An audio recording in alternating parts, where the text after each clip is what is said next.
1955 में आई देवदास फिल्म में चुन्नीलाल का किरदार निभाने वाले एक्टर मोतीलाल एक रईस इंसान थे, लेकिन उनके शौक और लाइफस्टाइल ने उन्हें कंगाल बना दिया था। एक लत उनकी जिंदगी की कंगाली बन गई थी। जुए की लत के कारण आखिरी वक्त में पैसों के लिए मोहताज हो गए थे ये एक्टर। कभी जीता था आलीशान जिंदगी।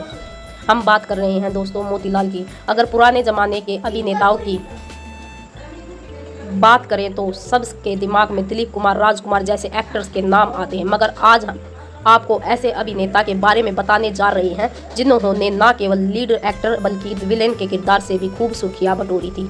हम बात कर रहे हैं दोस्तों मोतीलाल की, जिनका नाम भारतीय सिनेमा के दिग्गज अभिनेताओं में शामिल है। उन्होंने साल 1955 में आई फिल्म देवदास में चुन्नीलाल का किरदार निभाया था। इस फिल्म में उनके साथ दिलीप कुमार और वैजयंतीमाला लीड रोल में थी। मोतीलाल लोकप्रिय एक्टर थे, लेकिन उनके शौक ने उन्हें कंगाल बना दिया था और अपने आखिरी दिन उन्होंने गरीबी में बिताए थे। फिल्म निर्माता सुधीर मिश्रा ने 2015 में टाइम्स ऑफ इंडिया को दिए में बताया था दोस्तों एक इंटरव्यू में कि मोतीलाल को अभिनय स्कूलों में पढ़ाया जाना चाहिए क्योंकि वो हमेशा से महान रहे हैं। आपको बता दें कि मोतीलाल का जन्म 1910 में शिमला में हुआ था और उन्होंने 1934 में फिल्म शहर का जादू से फिल्मों में काम करना शुरू किया था, लेकिन उनकी पहली हिट फिल्म जागीरदार जो 1938 में आई थी। उन्होंने देवदास में अपने अभिनय के लिए फिल्म फेयर पुरस्कार जीता, लेकिन उन्हें संपत 1952 में, अनादि 1959 में और पैगाम 1959 में जैसी फिल्मों में उनके काम के लिए जाना जाता है। तमाम अभिनेताओं ने अलग अलग मौक़ों पर उनकी प्रतिभा की तारीफ की है। अमिताभ ने भी बताया था कि एक महान और बहुत ही स्वाभाविक अभिनेता की प्रशंसा में बहुत कुछ नहीं लिखा गया है। मोतीलाल अपने समय से आगे थे। अगर वे आज जीवित होते तो उनकी बहुमुखी प्रतिभा ने उन्हें आज भी एक स्थान दिलाया होता है। बेहतर कर सकते, वास्तव में वो हमसे किसी से भी बेहतर कर रहे थे।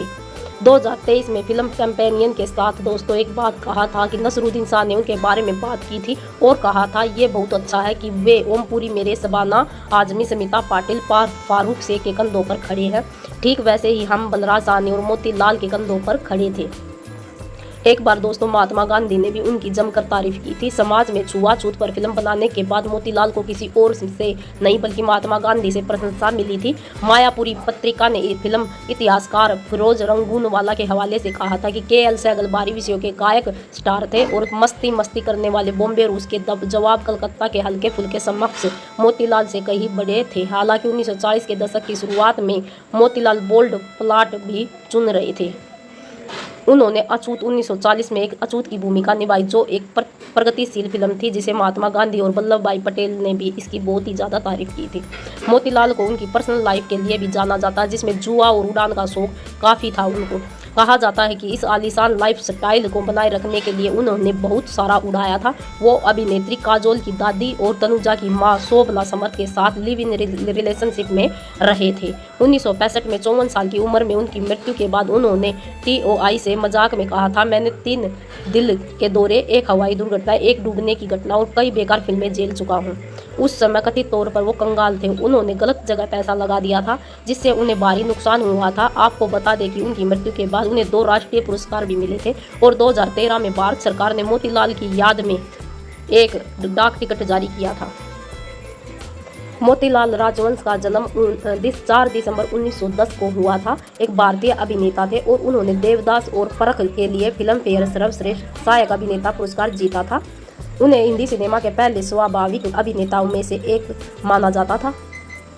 मोतीलाल को अपनी चुटीली बातों के लिए भी जाना जाता था। और दोस्तों जिन्होंने मोतीलाल की आखिरी फिल्म ये जिंदगी कितनी हसीन है 1966 में आई थी अभिनय किया था, उन्हें एक दयालु सज्जन और एक प्रतिभाशाली अभिनेता के रूप में भी याद किया जाता है। 4 दिसंबर 1910 को शिमला में एक प्रतिष्ठित परिवार में जन्मे थे। मोतीलाल के पिता एक प्रख्यात शिक्षाविद थे। मोतीलाल को शिक्षा के लिए शिमला में एक अंग्रेजी स्कूल और फिर उत्तर प्रदेश में भेजा गया। बाद में वह दिल्ली चले गए, जहां उन्होंने अपनी स्कूल और कॉलेज की पढ़ाई जारी रखी। कॉलेज छोड़ने के बाद मोतीलाल बम्बई में नौसेना में शामिल होने के लिए आए, परंतु बीमार होने के कारण परीक्षा नहीं दे पाए। 1934 में वे 24 वर्ष की आयु सागर फिल्म कंपनी में शहर का जादू फिल्म के लिए नायक की भूमिका निभाई थी। बाद में उन्होंने सविता देवी के साथ साथ कई सफल सामाजिक नाटक में विशेष रूप से डॉक्टर मधुरिका और कुलवधू में काम किया था। अभिनेता मोतीलाल जिन्होंने अमिताभ बच्चन से लेकर नसरुद्दीन शाह तक सभी को प्रभावित किया, अपनी फिजूल खर्ची के कारण गरीबी में वे मर गए। उनकी आखिरी फिल्म का किरदार था जो खुद पर आधारित था, केवल मृत्यु में ही परम सम्मान पाता है।